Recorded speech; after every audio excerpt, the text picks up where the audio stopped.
Happy Fraud Friday, my good SBA citizens. It's great to be with you today. Bob and Joseph are away today, and it's Delaney and I bringing you Fraud Friday. We're going to start today's show off with an update on our good friend Chris Roglieri. Apparently, there's some movement in his, is it a Chapter 11 or 13 bankruptcy, Delaney? I think it's a Oh, Chapter goodness. 11. I think it's at 11. So what's happening with Chris?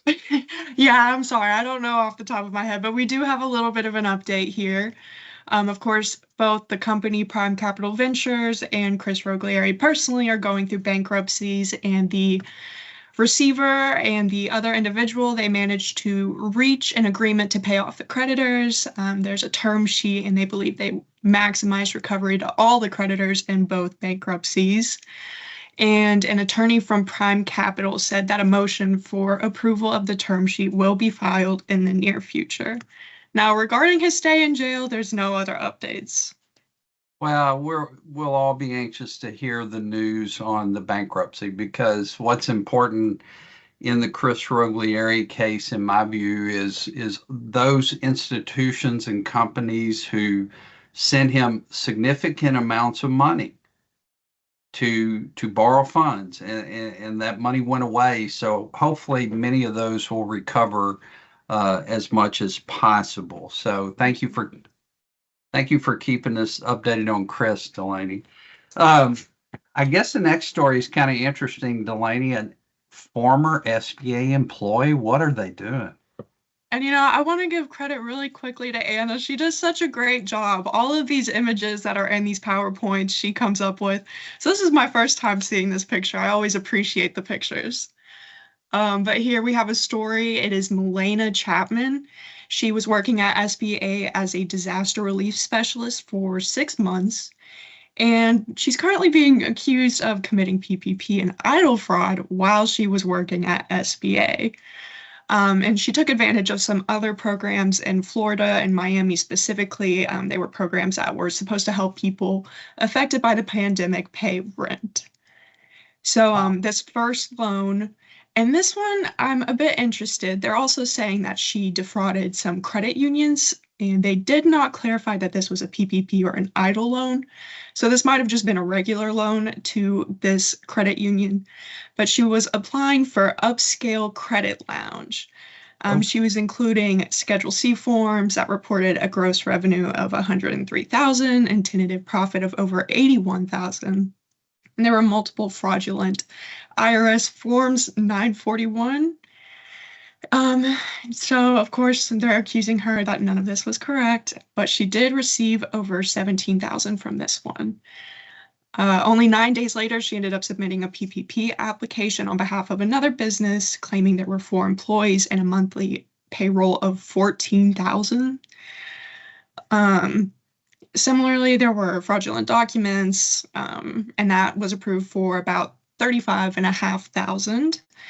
And then lastly, they're also saying that she conspired with 6 others for a PPP fraud ring, and her role in this fraud ring was to create the false IRS documents and send them so that they could submit them with applications.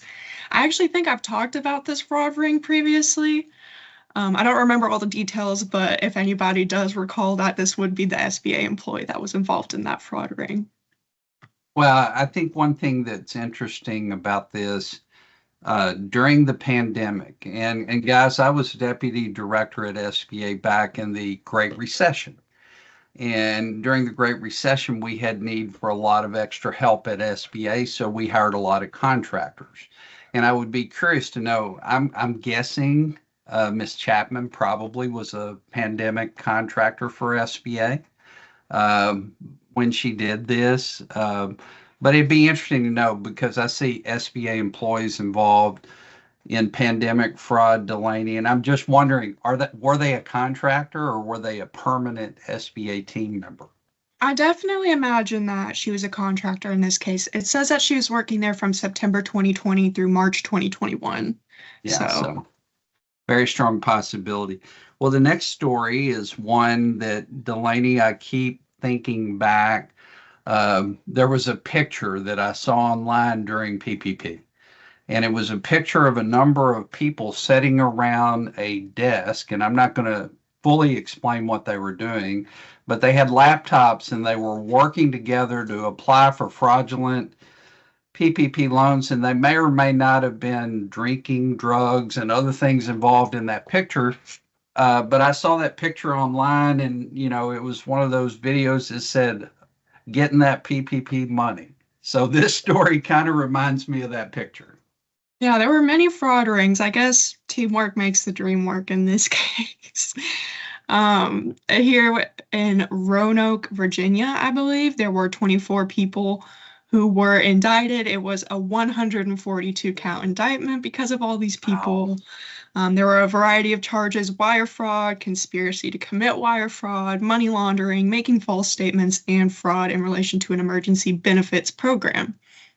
And so how they're saying that this one played out is there were two individuals who were essentially in charge of the fraud ring, and they were collecting personal information from, I believe, friends and acquaintances, such as their birthday, social security numbers, other identifying information.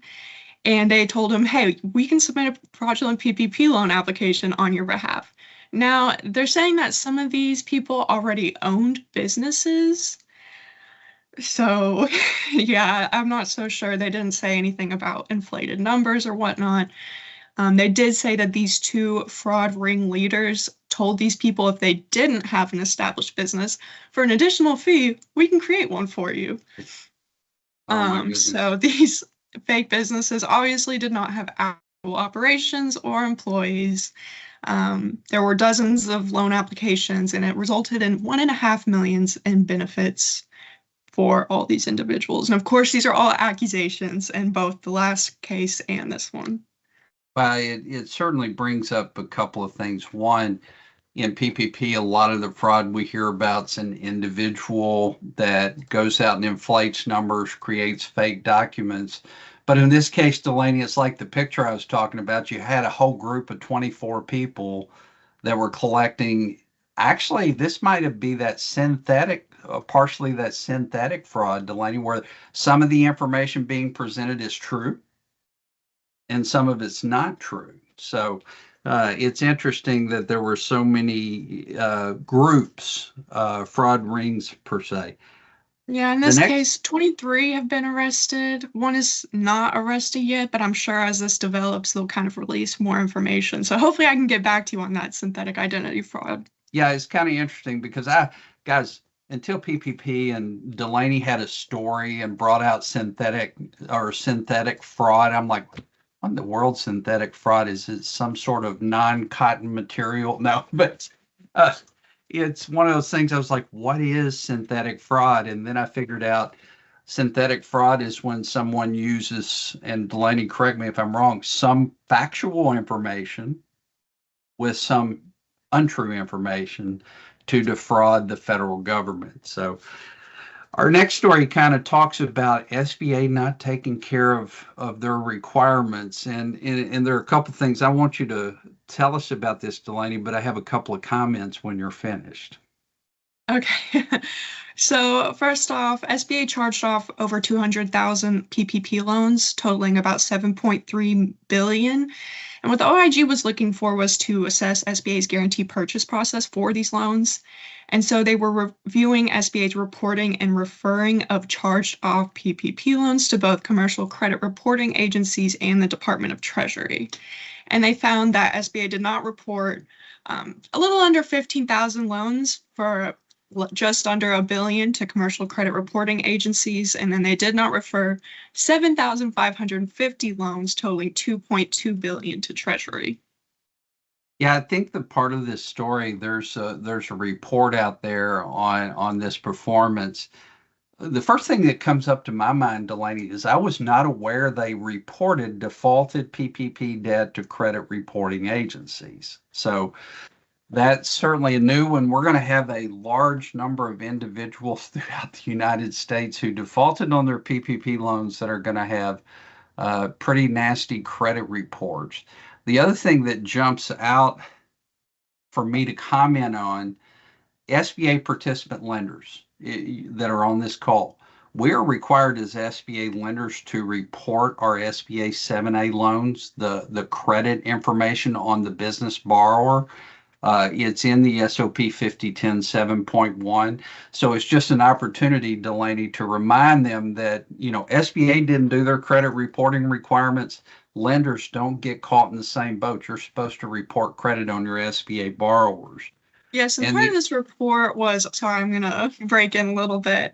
Part of this was about SBA overseeing lender communication, servicing debt collection activities to ensure they were doing what they were supposed to do. So I think it was equally SBA and lenders.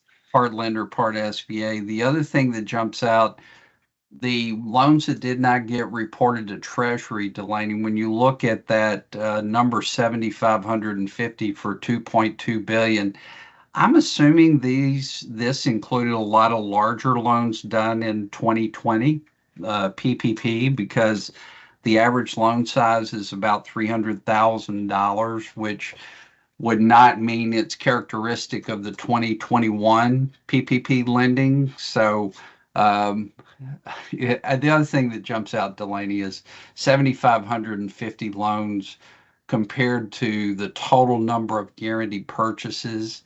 That's a very small percentage of the overall guaranteed purchases. But SBA does, in fact, need to make those Treasury referrals on these. And, one of the best collection agencies ever invented is Treasury, because they have many ways to collect money from individuals. So that's a very interesting story, Delaney. And how can they access this report if they're interested in looking? I'm not sure if it is provided in the handouts, but I think we typically send out another email, so I can provide it there. Excellent, excellent. Well, guys, that's Delaney. I think that's all we have today for Fraud Friday. Hope everybody that's on our Fraud Friday show has a wonderful weekend, and we look forward to seeing you next week. Thank you, Delaney. Have a great weekend. Have a good weekend.